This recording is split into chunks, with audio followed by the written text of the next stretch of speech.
भविष्य का दूसरा नाम है संघर्ष।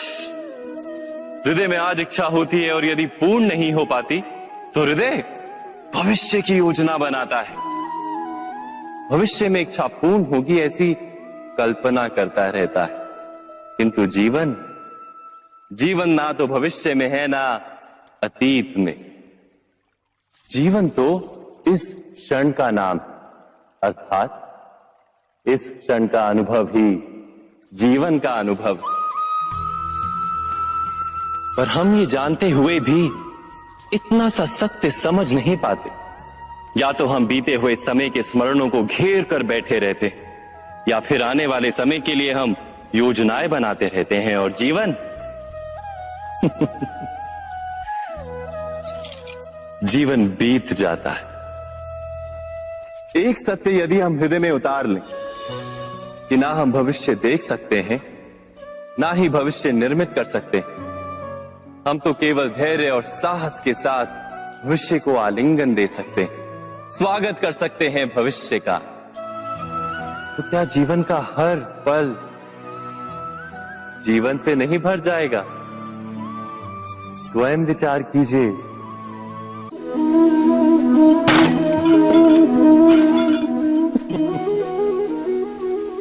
कभी कभी कोई घटना मनुष्य के जीवन की सारी योजनाओं को तोड़ देती और मनुष्य उस आघात को अपने जीवन का केंद्र मान लेता। पर क्या भविष्य मनुष्य की योजनाओं के आधार पर निर्मित होते हैं? नहीं।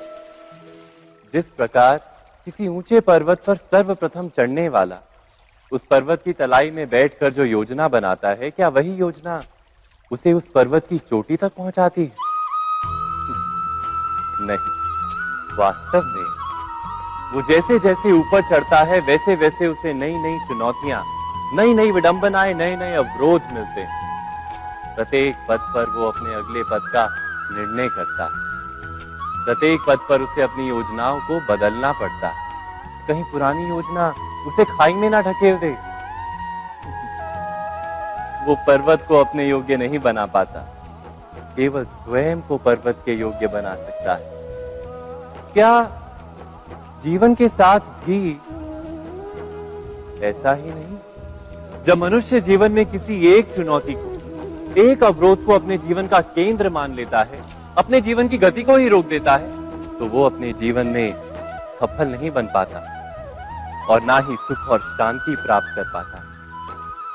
अर्थात जीवन को अपने योग्य बनाने के बदले स्वयं अपने को जीवन के योग्य बनाना ही सफलता और सुख का एकमात्र मार्ग नहीं। स्वयं विचार कीजिए।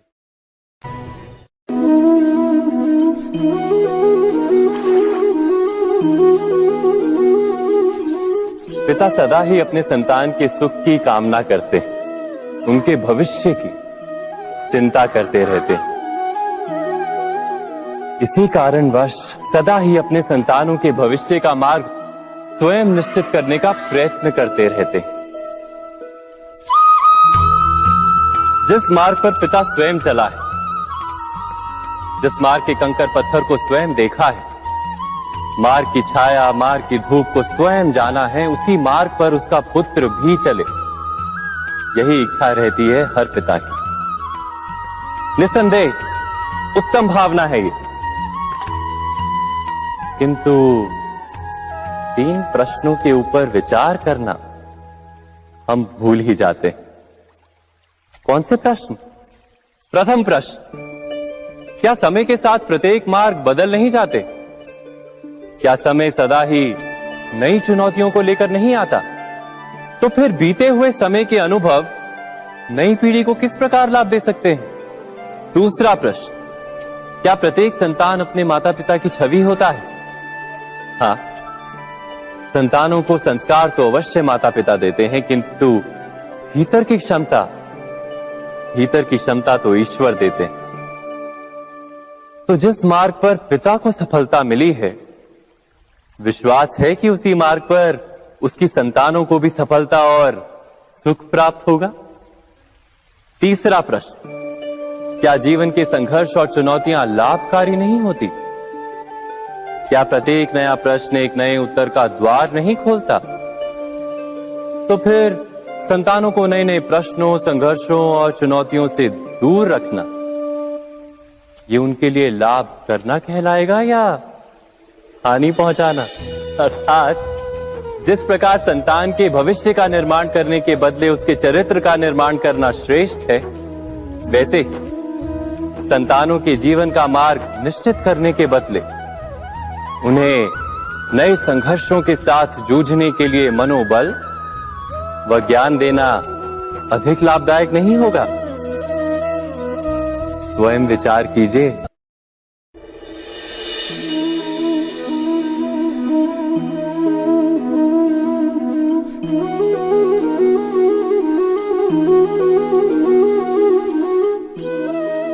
जीवन का हर क्षण निर्णय का क्षण होता है।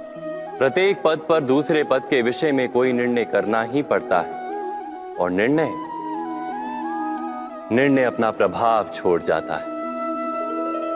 आज किए गए निर्णय भविष्य में सुख अथवा दुख निर्मित करते हैं, ना केवल अपने लिए, अपने परिवार के लिए भी, आने वाली पीढ़ियों के लिए भी।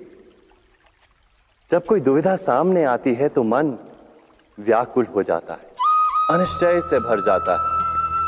निर्णय का वो क्षण युद्ध बन जाता है और मन बन जाता है युद्ध भूमि।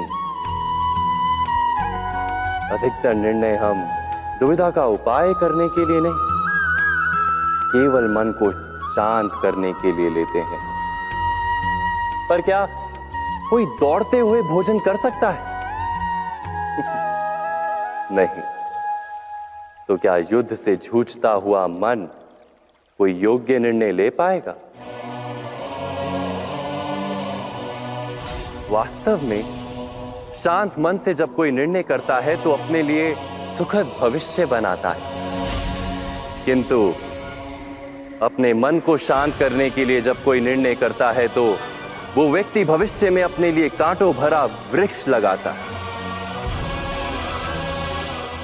स्वयं विचार कीजिएगा।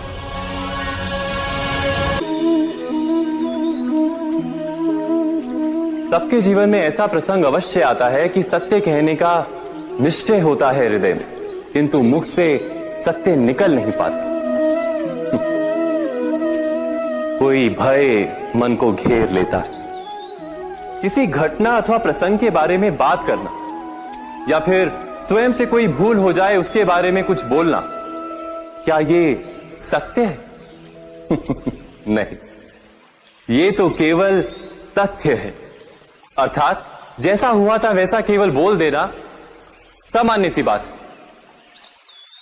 किंतु कभी कभी उस तथ्य को बोलते हुए भी भय लगता है।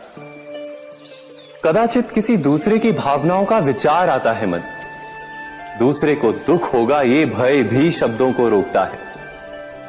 तो ये सत्य क्या है? क्या हमने कभी विचार किया है? जब भय रहते हुए भी कोई तथ्य बोलता है तो वो सत्य कहलाता है। वास्तव में सत्य कुछ और नहीं, केवल निर्भयता का दूसरा नाम है। और निर्भय होने का कोई समय नहीं होता, क्योंकि निर्भयता आत्मा का स्वभाव है। अर्थात क्या प्रत्येक क्षण सत्य बोलने का क्षण नहीं होता?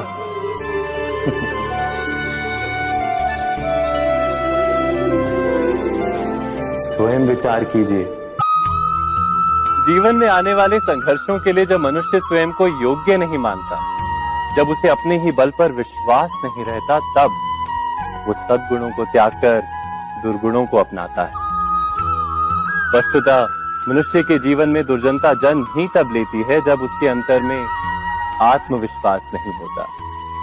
आत्मविश्वास ही अच्छाई को धारण करता है। ये आत्मविश्वास है क्या?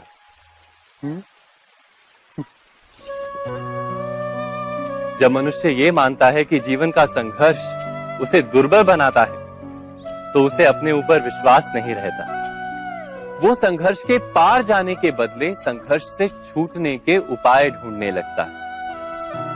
किंतु जब वो ये समझता है कि ये संघर्ष उसे अधिक शक्तिशाली बनाते हैं, ठीक जैसे व्यायाम करने से देह की शक्ति बढ़ती, तो प्रत्येक संघर्ष के साथ उसका उत्साह बढ़ता है। अर्थात आत्मविश्वास और कुछ भी नहीं, मन की स्थिति, जीवन को देखने का दृष्टिकोण मात्र है। और जीवन का दृष्टिकोण तो मनुष्य के अपने वश में होता है। स्वयं विचार कीजिए।